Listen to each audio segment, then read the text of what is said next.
close. So close. Oh. Do you have a Band-Aid? Because I scraped my knee when I fell for you. Get it? Because pickup lines, they're pretty annoying. So I was explaining a joke. Hiya folks, Fruit and Nagi here. Here to talk about things that annoy me, things that aggravate me. Or, I kind of like the vice versa, but I always say the wrong way. Things that aggravate me and things that annoy me. But on today's agenda, or things... I don't like the way I just said that, but I'm going to roll with it. What comes to mind today is going paperless. Now, I am all for recycling. I am all for reducing waste. And I'm not actually against going paperless. I think many corporations, businesses, offices, so many institutions burn through paper like there's no tomorrow, and they could definitely stand to go paperless. If nothing else, it saves them a tremendous expense. The paper, the printer ink, keeping up the printer, the toner, the temporary hiatuses and breaks that can, disruptions to work that can take place because there's something wrong with the printer, something wrong with the scanner, something wrong with the fax machine. Which kind of amazes me we still use faxes to this day. But anyways, that can really be a big hurdle to getting things done. So going paperless is the sensible thing to do. However, though I've heard this talked about before, this notion, hey, let's go paperless, at least in the offices I've been in, that hasn't actually taken place. That hasn't transpired. It's a lofty ideal. It's a long-term goal. I could say that would be okay, but it's treated as if it's already taking place. And the one time I can think of what made this even worse is that they were actually increasing the paperwork that needed to be done every time that you had to complete a certain task.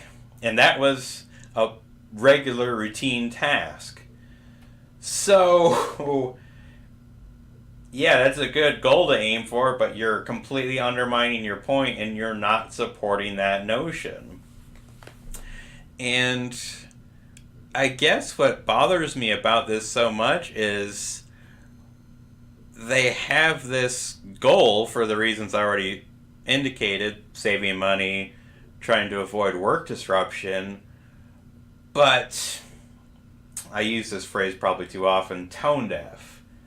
We want this to happen, but we're not going to take actions that actually support it. In fact, we're going to do things that go completely the opposite direction and make it worse. So not only are we not reducing the paper that we need to print off, we're only adding to it. We're increasing that.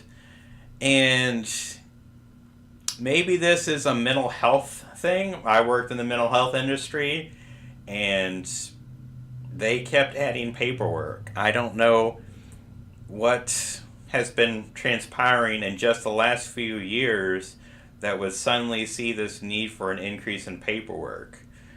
And again, I can't say my fingers are on the pulse of mainstream society, especially from higher management executives' point of view, but at least as far as I can imagine, it's not as if there's been all these headlines about corporations being taken to task because they've been sued at the nose.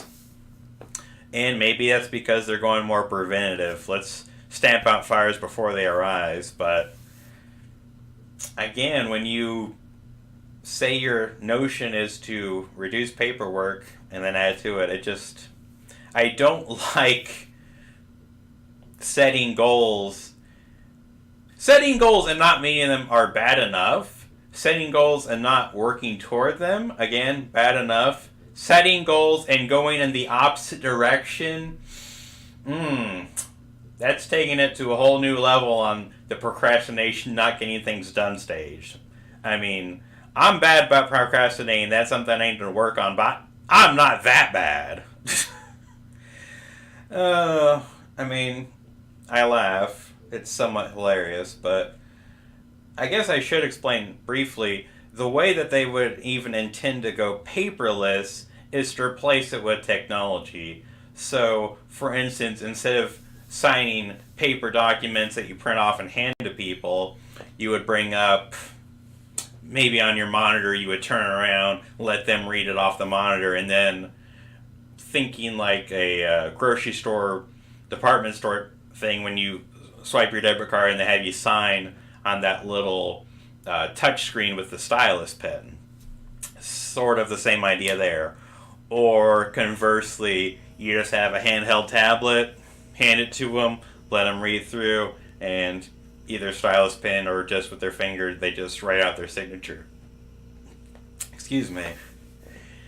And that's basically how they would ever actually reach the point of being paperless. However, again, this is the mental health industry or any sort of industry where you have,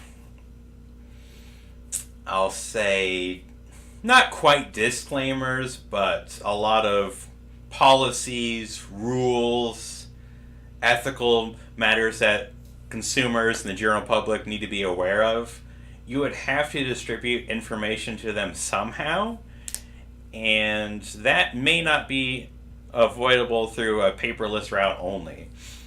For instance, many people may not actually have a home computer, may not have an email address, may not have a text, a smartphone, and way for you to text them, several PDF documents, Word documents that they could read through.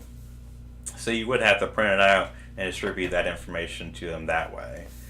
But that wouldn't bother me so much if that was how it was addressed, where it's like, hey, what's your email address? We can email this information to you, save paper. But that was never really indicated. That was never part of this notion. And I think that is a waste. I think that'd be a sensible way to reduce paperwork. Not even paperwork, just reduce the use of paper, is to email people those different rights and privileges. Plus, I know how I am with my clutter. If you're looking around behind me, you see stuff moving around, shifting around. I got too much junk, and it's very easy to put those sorts of things aside. Oh, I'll read them later. They're good to hold on to for reference sake. Never touch them, never read them. But an email, if you have a fairly good inbox system, maybe have some folders, you can just leave that in your inbox, and then you can quickly go to that at any point. It's like, it's in my email address. I just have to go to my inbox, search around for a little bit. There I go. Let me read this now that there's an issue that's come up, or now that something has arisen to my attention. And I'm not necessarily being too suspicious on this one, but I have to wonder if maybe they want to object to people misplacing those documents, not taking the time to read through every page. Not that there's anything in there that would, really screw these organizations over, that would tip people off that there's something muck, there's something amiss, that certain things should be taking place that aren't. But I don't know. It seems that many places or many avenues in our lives don't necessarily want us to be fully informed. I don't know. That might be something I say for another video. And that's not quite a conspiracy theory, but I think that is a more pessimistic point of view. And that's definitely not... I can't say that's not the point of this video, but this is just airing my complaints, and I think I have gotten too far off the track. So I'm going to wrap that off here. But anyways, hope you enjoyed, and have a good rest of your day. Fruit and Doggy. I don't know, that's a little abrupt. In some ways, this might seem really petty, but I didn't like my outro on that one. So basically, just wanted to clean that up a little bit. Want to thank you for watching. And as always, folks, Fruit and Doggy.